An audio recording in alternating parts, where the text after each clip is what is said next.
మీకు హోటల్కి వెళ్ళి భోజనం చేయాలని ఉంది, కానీ మీ దగ్గర డబ్బులు లేవు. మీరేం చేస్తారు? డబ్బులు ఉన్నప్పుడు తిందాం, వద్దులే ఎక్కడ అప్పో సప్పో తెచ్చుకోవడం, హోటల్ ఓడితో అయినా బతివిలాడి అప్పు పెట్టైనా తినొస్తారు.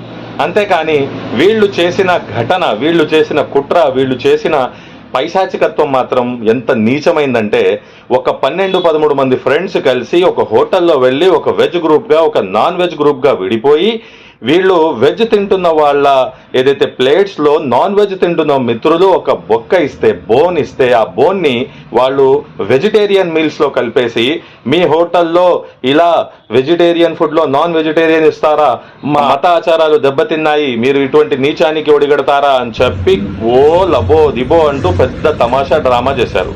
తీరా హోటల్ అయిన తెలివిగా సీసీ ఫుటేజ్లన్నీ పరిశీలించి పోలీసులను పిలిపించగా వాళ్లే ఒక బొక్క తీసుకొని బోన్ని ఆ వెజిటేరియన్ థాలీలో కలిపినట్టు కనిపించింది. ఇంకేముంది, పోలీసులు ఇక పదను పెట్టి వారి ఏదైతే చట్ట ప్రకారంగా చేసేదాన్ని పని చెప్తూ వీళ్ళని తీసుకుపోయి జైల్లో వేయడం జరిగింది. చూశారు కదండి, ఇది యూపీ గోరఖ్పూర్లో జరిగింది. ఇంత కుట్రపూరితంగా ఈ విధంగా చేస్తున్నారు. రెస్టారెంట్ సంబంధించిన హోటల్ పేరు కానీ పూర్తి వివరాలు చెప్పరు, ఎందుకంటే అదో సెక్యూరిటీ రీజన్. కాకపోతే హోటల్ యజమాని పేరు మాత్రం సింగ్ గా పేర్కొనడం జరిగింది. అసలు నాన్ వెజ్ సర్వ్ చేసే హోటల్లో పోయి వెజ్ తినడం అనేదే ఒక పెద్ద ప్లానింగ్. నాకు తెలిసి నాకు ఉన్న వెజిటేరియన్ తినే మిత్రులైతే అసలు నాన్ వెజ్ సర్వ్ చేసే హోటల్కే వెళ్ళరు. వాళ్ళు వాళ్ళ మత ఆచారాలను గౌరవించాలంటే ఇంత కరాఖండిగా, ఇంత ఖచ్చితంగా ఉంటారు. వీళ్ళు మాత్రం చూడండి ఎంత కుట్ర పన్నారో.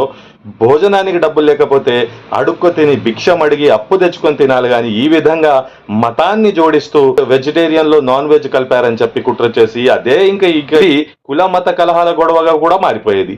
ఇలా ఉంటుంది మన యూపీలో జరిగే స్టైల్ ఆఫ్ క్రైమ్ అనేది. మరిన్ని వీడియోలు మరియు అప్డేట్ కోసం advocate Sadiq Shaik YouTube channel ని లైక్, షేర్, సబ్స్క్రైబ్ చేయగలరు. Thank you one and all.